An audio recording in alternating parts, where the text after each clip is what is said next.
Now we're going to get to what you're salivating over, Joe. I'm going to let you do it. You go in the sequence you want. They introed it like that. Go ahead. So at this point, in 2021, in the second half, Yes. all right, interest rates on the 10-year are like 1.1.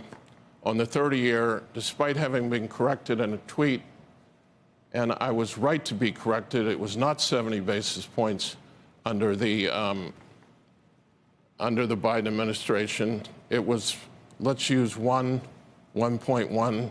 That's a more reasonable estimate. By the way, the tweet that corrected me on the 30-year is incorrect. It was trading at 166 as a low that period, and it was under 1.8 plenty of the time. The tweet that said that Treasury has never managed the maturity of the debt is also historically incorrect. As most of you probably know, the Treasury Department suspended 30-year auctions in 2001 because term premium was high, the yield curve was steep, and they thought it was a useless use of money. So they were reinstated 5 years later. One more thing on this issue. In terms of the maturity of the debt, Treasury will have you believe, and the tweet used this, that the maturity of the debt is 72 months. That conveniently leaves out $8 trillion that is funded overnight in the repo market. That's the Fed balance sheet. Right. How much overnight? $8 trillion. That's the Fed balance sheet. We at Duquesne use the consolidated government debt because we're looking at what the taxpayer is on the hook for. Right. In fact, when the Fed was making profits, they remitted the money to Treasury. So why you would leave out, in terms of government debt, $8 trillion, under that, the maturity of the debt, which was 63 months pre-COVID, is now 57 months. So the statement by the Treasury Department and others that the maturity of the debt has increased since pre-COVID is absolutely incorrect. All right. That's you like want something? No, you guys can interrupt. That's like we created 12 million. It's the same kind of. The question that I have, putting aside the Yellen, I want to get to Mnuchin, his answer, though. or whatever. No, my one question is, do you believe that there would be a market for selling much longer-term duration bonds, either many more 30s or going up to 50s or 100s? And the reason I ask is that was the implication, I think, of what you were saying.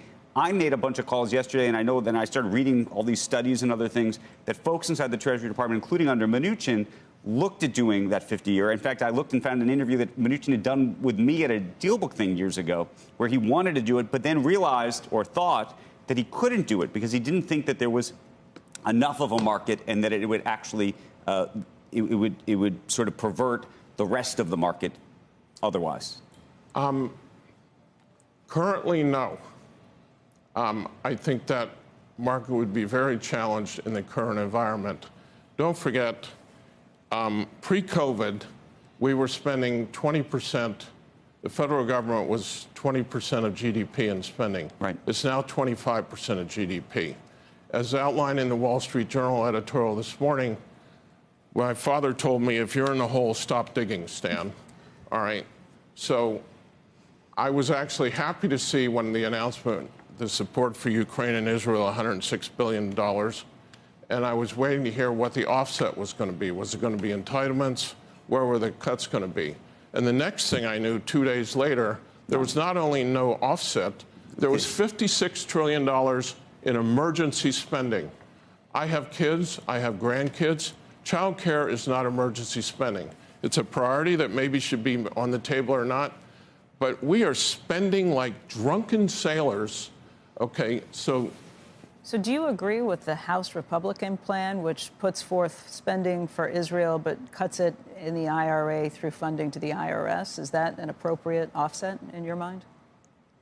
Becky, I want to go after entitlements. It's right. It's where the money is. And You're not going to solve this. At some point, it's going to happen. I'm gasoline. going to give you some numbers to tell you why Do that, yeah. it's going to happen no matter what. Anyway, getting back to the question, and then I really want to leave it because that's something that's in the past. We can't fix it. We missed a once-in-a-century opportunity, and let's just not. Everybody else discuss turned out. it. That's your point. Everybody you know extended mortgages. No, so here's the thing. Yesterday, Steve Leisman said, I wanted Treasury to trade like a hedge fund, okay? I do not want Treasury to be trading and messing around the maturity of debt. All I'm saying is in 2021, Janet Yellen, okay, and Mnuchin before her, we spent $5 trillion. The idiots were lined up out there, wild to buy Treasury debt at 180, 2%, whatever you want to call it. Let's not play gotcha on this one, okay? Or 1.1%, with nominal GDP growing at 10%. Right. 10%. Okay, so look, it's not like it took Stan Druckenmiller to figure out that you're at like a 700-year low in interest rates. Okay, nominal GDP is growing 10%. That the risk reward of issuing debt at 1.1% in the 10-year is off the charts. How off the charts was that risk reward? 80% of American households, 80% refinanced their mortgage. They lengthened the average maturity of mortgage debt from 3.5 years to 8 years. As a consequence, it's going to take 5 years for that maturity to go up, to get back to like 4.5. So it's just huge in corporations in terms of what they saved.